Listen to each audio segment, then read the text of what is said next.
Hello my friends, welcome to the Commander's Crypt, coming to you from New Orleans, Louisiana. Today we have another commander from the Neon Dynasty set, Isshin Two Heavens as one. He is a black, white, and red legendary creature human samurai. If a creature attacking causes a triggered ability of a permanent you control to trigger, that ability triggers an additional time. So there was a lot of excitement around this commander. A lot of people were building around it. So I built one too. So without further ado, we will get into it. There's the commander. I felt like with this commander, the thing to do would be to have a lot of removal in the deck in order to help push your creatures through. Here we have an instant fatal push, destroy target creature if it has converted mana cost 2 or less, or if it has revolt, destroy that creature if it has converted mana cost 4 or less instead of a permanent you control, if a permanent you control left the battlefield this turn. So this is actually a very strong card. If you attack and lose a creature, or if you use a fetch land and put a fetch land into your graveyard, you can use this. For 1 black, you can destroy anything with CMC 4 or less, so that's very strong, so we put that in there. The next thing that we put in was Swords to Plowshares. We all know about that. It's been around since the very beginning of Magic. We put Vandal Blast in here in order to get rid of any pesky permanents that the opponents may have. Then we went with Path to Exile. Remove target creature from the game. Its controller may search his or her library for a basic land card. Put that card into play tapped, then shuffle his or her library. Then what I did is I put some permanents down that will help destroy creatures and allow you to push your creatures through. I put a Royal Assassin in here because I've always liked him. Once you put, just for 3 mana, you put a Royal Assassin down, it just kind of slows the game down. People are now looking at him and not wanting to attack because they know that if they do tap their creature, it will be destroyed. So it slows down the game, helps you develop, and if they have to tap a mana dork or something like that, you can pick those off. But then also it deters people from attacking you. A lot of times they'll not put any creatures down because they just know that it'll be killed by a Royal Assassin, or what they may do is just attack each other, hoping that you won't kill their tapped creatures. Royal Assassin is very strong. I don't think it gets played enough in Commander. I know it's easy to remove, but then people have to waste their creature kill spells on things like this, and then your bigger creatures will get a pass. But once this guy is out, it really changes the game. They have to get rid of him. Next I have my girlfriend in there, Kiku, Knight's Flower. 2 black, another assassin, but for 2 black, 2 colors, you can tap her. Target creature deals damage to itself equal to its power. If you see my other deck text, I really like this card. For 2 black, what does it matter? You put it down, and if you play the Monarch, she can plink out and get you the Monarch. But then also at instant speed, she can kill anything. And like I said, she can kill Blightsteel Colossus, anything with Death Touch. Most black kill spells won't target artifacts or black creatures, but she has no problem with that. So again, I like putting these assassins in there. They're basically kill spells on a stick at instant speed. I put a Crackling Doom in there. I think this is a very strong card because it affects your opponents and not you. I really like one-sided board wipes. Crackling Doom deals 2 damage to each opponent. Each opponent sacrifices a creature with the greatest power among creature he or she controls. So as you can see, it's an instant for 3 mana. You can make your opponents sacrifice their biggest creatures. So if they're indestructible, Eldrazi, that's what this spell is tailor-made for, and it does 2 damage to everyone as well. This is another card that I put in here. This is an oldie but a goodie. It's called the Eye of Singularity. It's one of those rare enchant worlds. When Eye of Singularity comes into play, bury all permanents with the same name except basic lands. Whenever any permanent other than a basic land comes into play, bury any permanent already in play with the same name. So, I think this would make a pretty good board wipe for if there's a bunch of goblins or zombies out there. You just drop this and they're all destroyed, and it keeps them from ever gaining in numbers. That's from Visions, way back in the 90s. Then we've got a Murder in there, a Terminate, a Vindicate. Vindicate's good. It can kill lands. Mazes of Ith says destroy target permanent. So that's everything. So very good card for only 3 mana. This is a relatively new card, Mythos of Snapdax. I put this in here.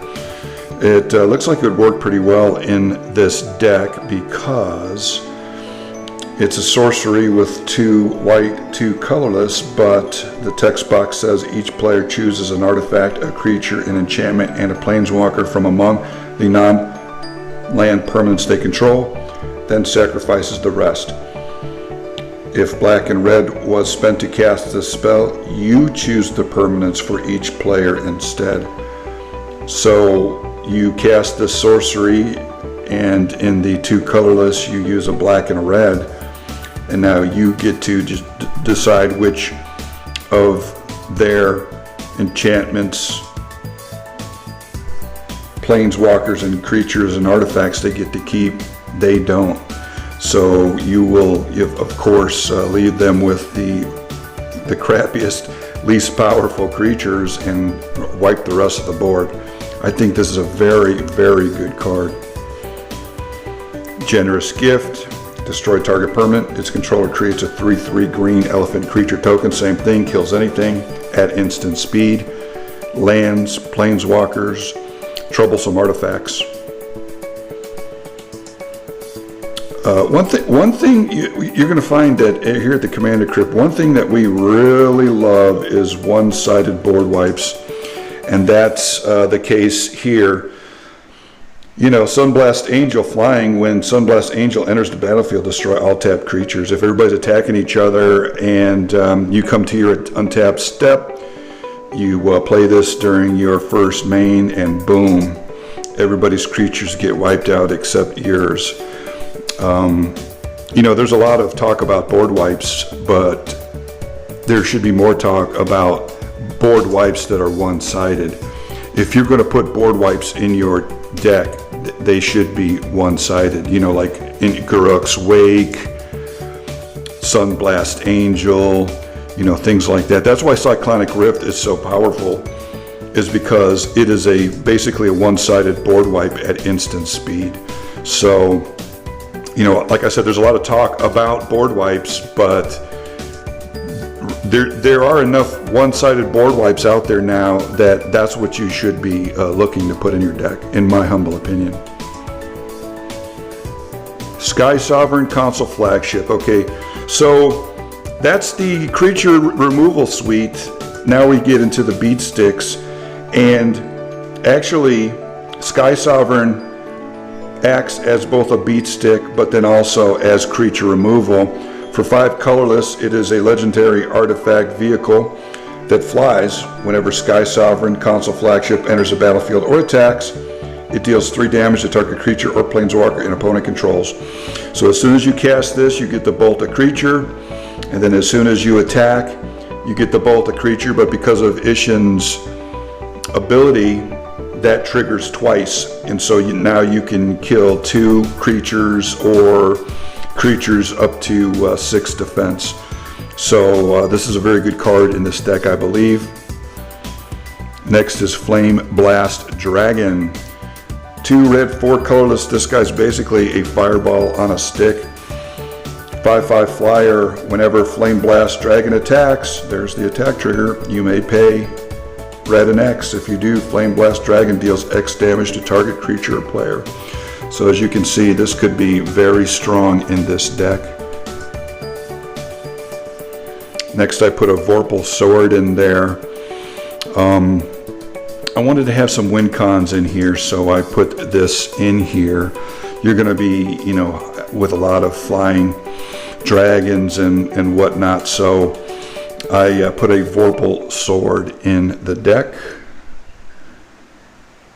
Next is Lion Sash. I think this is a really good card. Lion Sash is an artifact creature for 1 white, 1 colorless. It's an equipment cat, which I find hilarious. But anyway, 1 white, exile target card from a graveyard. If it was a permanent card, put a +1/+1 counter on Lion Sash. I think this is a very, very strong card. So this allows white to, you know, exile things in people's graveyard, but put counters on this creature. It is a creature.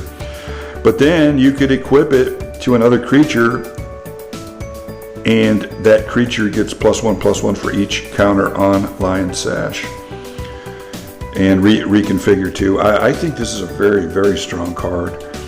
You know, especially if you're playing in a pod of 4 or 5 guys, you know, 1 or 2 or 3 white per turn, and this thing is getting huge. Next, for card draw, we've got Esper Sentinel. This is basically a white Rhystic Study. I played this the other night, and it was like, do you pay the 1? Do you pay the 1? Do you pay the 1? So yeah, so it's the white Rhystic Study. For white, 1 white, you get artifact creature, human soldier. Whenever an opponent casts their first non-creature spell each turn, draw a card unless that player pays X, where X is Esper Sentinel's power.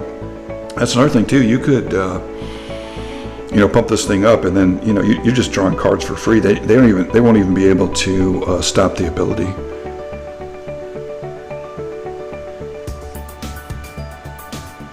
Then we got the Rakdos Signet. Crawl Space. I think this is a very good card. It's what this card allows you to do is allows you to attack with bigger groups of creatures and only hold 2 back and be able to block every time it gets to that opponent's turn. If you've got a couple of decent sized blockers, they can't block because they can't even attack you because you'll just block them. Very good card. I also have them in my Kalia deck. Rackdos Charm. This is a very, very good card. I think people overlook this card.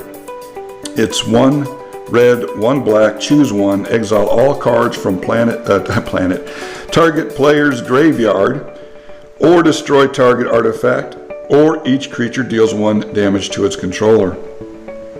You know, a lot of times you're playing these big games, these chess matches, and people have got creatures all over the place, and then they'll play Avenger of Zendikar, or, you know, Elspeth is pumping out a bunch of soldiers, or somebody's making a bunch of goblins.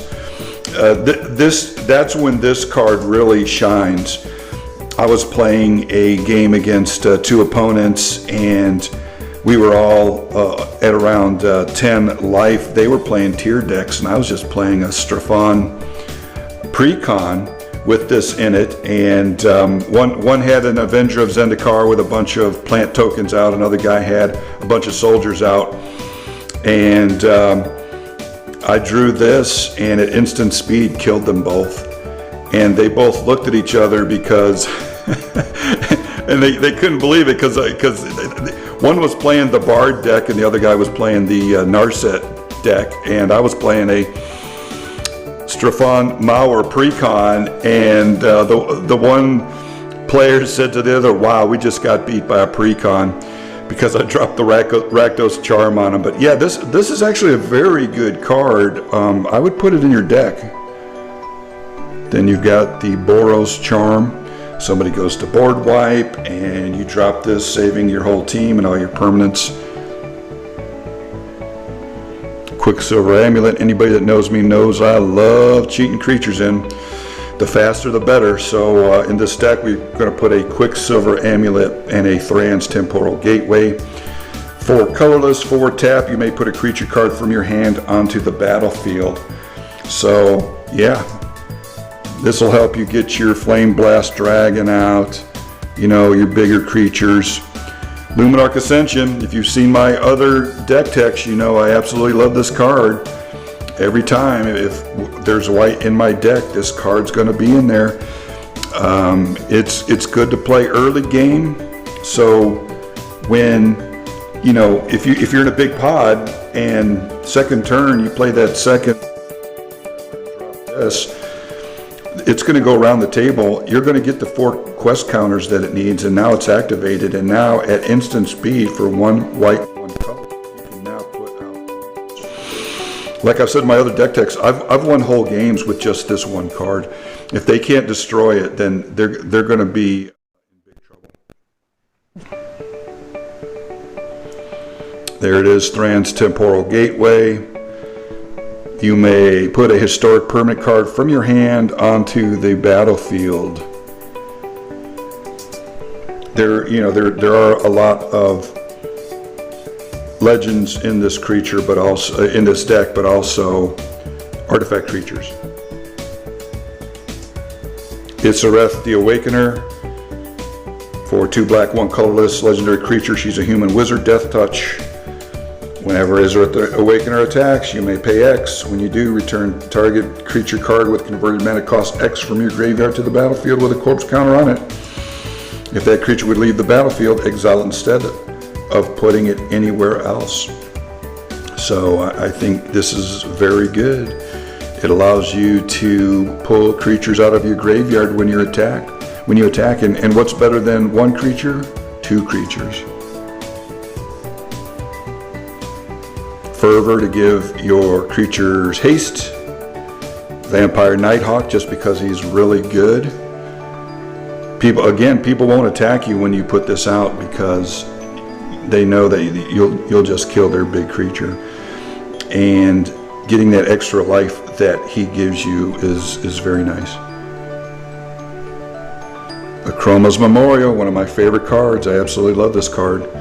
You know, once you put these creatures down and you put a Chroma's Memorial, you basically nullify 50 or more % of the table, because red and black are very popular colors. Robber of the Rich, 1 red, 1 colorless, human archer rogue, reach haste. Whenever Robber of the Rich attacks, if defending player has more cards in hand than you, exile the top card of their library. During any turn you attack with a rogue, you may cast that card, and you may spend mana as though it were mana of any color to cast that spell. With Isshin, you get to do that with the top 2 cards. Sword of the Animus. White and red don't, and black either for that matter, don't have a whole lot of ramp, so that's what this card is in the deck for. Smothering Tithe, because it's just so good. Ghostly Prison to help with your defense. Veto, Thorn of the Dusk Rose. This guy is awesome.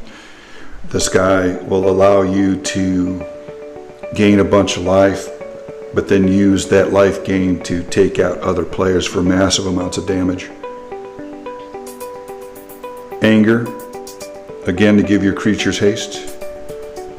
Chroma's Will. This is a very, very strong card. This is one of the strongest cards that's come out in white in a long time. For 1 white, 3 colorless, choose 1. If you control a commander as you cast this spell, which you probably will, you may choose both. Now, this is an instant, so this is pretty crazy. Creatures you control gain flying, vigilance, and double strike until end of turn. Creatures you control gain lifelink, indestructible, and protection from all colors until end of turn. So for 4 mana, if your commander's out, you're able to do all of these things: flying, lifelink, double strike. So it basically allows you to alpha strike. Someone's going to die when this comes out. Black Blade Reforged. This is one of my favorite cards. I've always liked the Black Blade lore. I remember when deck on Black Blade came out in Legends back in the 90s. I've always liked that card and the whole lore behind it. But this is a very strong card. For 2 colorless, it comes out, and then it equips to a legendary creature for 3, and then it's just massive. So you could put this on Isshin or any of your legendaries for very cheap, and you can, for what it does, 7 mana to attach it to something else may not be that crazy either. Smuggler's Copter, very, very good creature in this deck. Flying. Whenever Smuggler's Copter attacks or blocks, you may draw a card. If you do, discard a card, crew 1. So what's better than drawing 1 card? Drawing 2 cards. Clamor Shaman. When this comes into play, it has riots. You could either give it haste or put a +1/+1 counter on it. And it says whenever Clamor Shaman attacks, target creature an opponent controls can't block this turn. So with Isshin's ability, 2 creatures are unable to block, and you're going to get in. And you get to choose which creatures don't block. Advira Hellkite. This guy could get crazy pretty quick with Isshin. 2 red, 6 colorless, flying. Whenever a dragon you control attacks, put a 6/6 red dragon creature token with flying onto the battlefield. Very, very good card. Ember Wild Captain, this is another very good card. 1 red, 3 colorless. When Ember Wild Captain enters the battlefield, you become the monarch. Whenever an opponent attacks you while you're the monarch, Ember Wild Captain deals damage to that player equal to the number of cards in their hand. So you're going to get the monarch, and if they attack you, they're going to get punished for it. Sun Titan. 2 white, 4 colorless, a 6/6 with vigilance.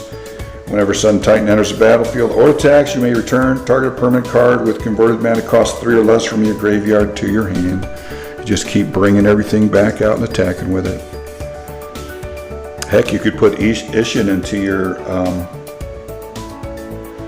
graveyard with that guy out, and just, if it gets killed, and just bring it back out. Ilharg the Raised Boar. This guy's pretty good. For 2 red, 3 colorless, he's a 6/6 boar with trample. Whenever Ilharg the Raised Boar attacks, you may put a creature card from your hand onto the battlefield, tapped and attacking. Return that creature to your hand at the beginning of the next end step. So if you have creatures in your hand with awesome ETBs, that's what this guy does. He is basically a sneak attack, on a stick. So you just keep dropping your big creature or your big ETB creature with this guy. When Ilharg the Raised Boar dies or is put into exile from the battlefield, you may put it into its owner's library, 3rd from the top. So this guy is very strong. For 5 mana, you get a 6/6 trampler that is a sneak attack on a stick, and then he's just very hard to get rid of. Very, very good card. Scourge of Kur Ridges. This guy is good, especially if you get to cheat him in. For 2 red, 6 colorless, he's a 6/6 flyer, but he's basically a pyroclasm on a stick. So for 1 red, 1 colorless, Scourge of Kur Ridges deals 2 damage to each creature without flying. And then 1 red, 5 colorless, the Scourge deals 6 damage to each other creature with flying. So as you can see, this helps with the elimination package that's in the deck, and allows you to mini wrath, pull mini wraths off and pyroclasms off, and really disrupt what your opponents are trying to do. This is another card that disrupts what your opponents are trying to do. Carder Doom Scourge. He's a demon berserker for 1 red, 1 black, 2 colorless. When the Doom Scourge enters the battlefield until your next turn, creatures your opponents control attack each combat if able. and attack a player other than you if able. And then it says below that, whenever an attacking creature dies, each opponent loses 1 life and you gain 1 life. So this was one of the ETBs I was talking about with the raised boar. You know, you keep dropping this thing and attacking with it. Everybody else is going to be untapped because they're too busy attacking each other because of this guy's effect. Archon of Cruelty, 2 black, 6 colorless. He's an Archon that flies. Whenever Archon of Cruelty enters the battlefield or attacks, target opponent sacrifices a creature or planeswalker, discards a card, and loses 3 life. You draw a card and gain 3 life. So this guy's got an amazing ETB, which works with the raised boar, but then also with Isshin's ability. He just wrecks your opponents, and you're drawing cards because of him. Next is Angel of Destiny. I think this card is very, very strong. That's why I put it in here. For 2 white, 3 colorless, you get an Angel Cleric that has Flying Double Strike. It says, whenever a creature you control deals combat damage to a player, you and that player each gain that much life. At the beginning of your end step, if you have at least 15 life more than your starting life total, each player Angel of Destiny attacked this turn loses the game. So I felt that I felt that Isshin was weaker than Umezawa and also weaker than Chishiro, so I wanted to give him some help. That's why there's so much other creature elimination in this deck, but then also it's got a couple of win cons with the Vorpal Sword and the Angel of Destiny.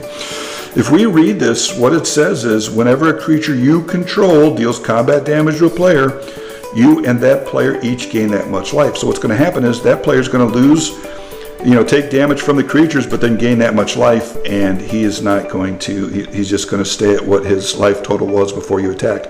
But you're going to gain all of that life.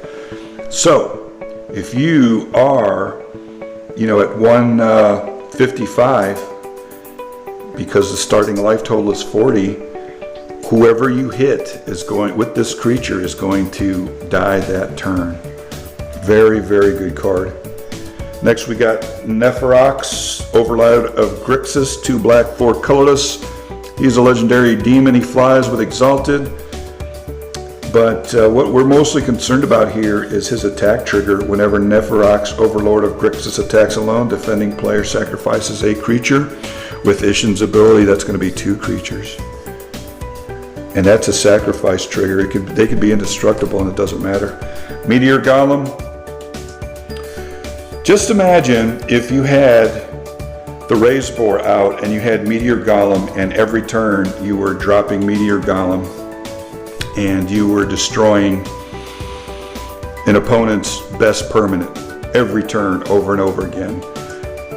That's what we're talking about here with that combo. Next is Brutal Horde Chief, 1 black, 3 colorless. He's an orc warrior. Whenever a creature you control attacks, defending player loses 1 life and you gain 1 life. So as you can see, you are going to be gaining lots of life and your opponents are going to be losing lots of life as this guy attacks. For hybrid red or white, twice and in 3 colorless creatures your opponents control block this turn if able, and you choose how those creatures block.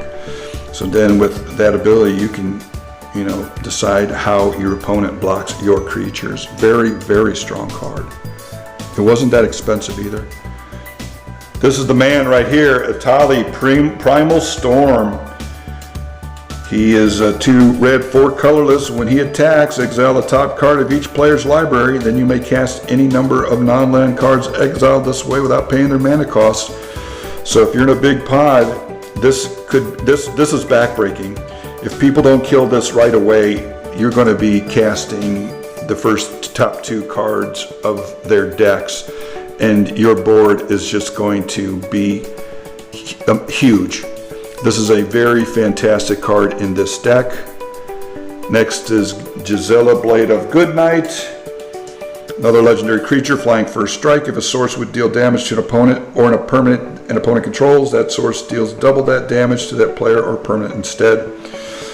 And if a source would deal damage to you or a permanent you control, prevent half that damage rounded up. So what she does is she allows you to double all the damage that you do and have all the damage that everybody else does to you.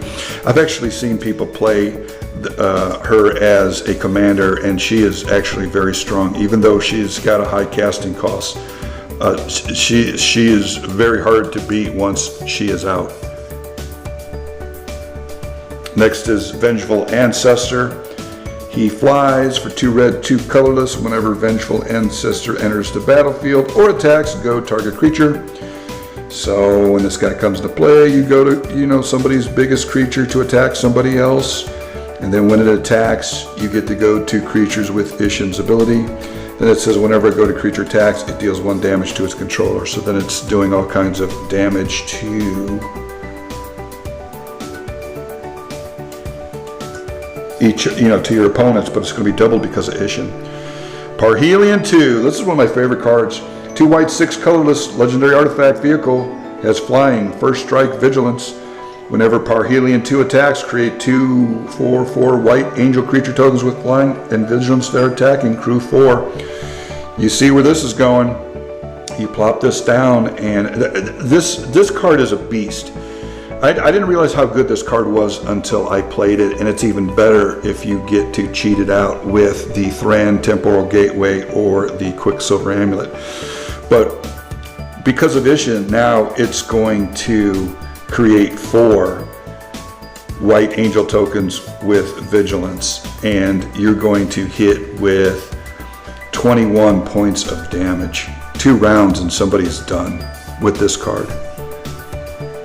Triplicate Titan. I just put him in there because I just felt that the deck needed help, and both portals will be able to put this guy into play. He is an artifact creature, a golem for 9 colorless, flying, vigilance, trample. The 9 ball. When Triplicate Titan dies, create a 3/3 colorless golem artifact creature token with flying, a 3/3 colorless golem artifact creature with vigilance, and a 3/3 colorless golem artifact creature token with trample. So if this guy gets killed, then it drops 3 3/3s out there with various abilities. Next is Mana Geyser. I have this card in here to either help you cast these big, huge creatures. It says add red to your mana pool for each tap land your opponents control.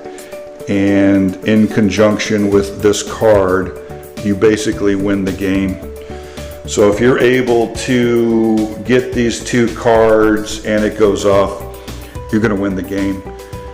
Crackle with Power, 2 red, XXX. Crackle with Power deals 5 times X damage to up to each of X targets.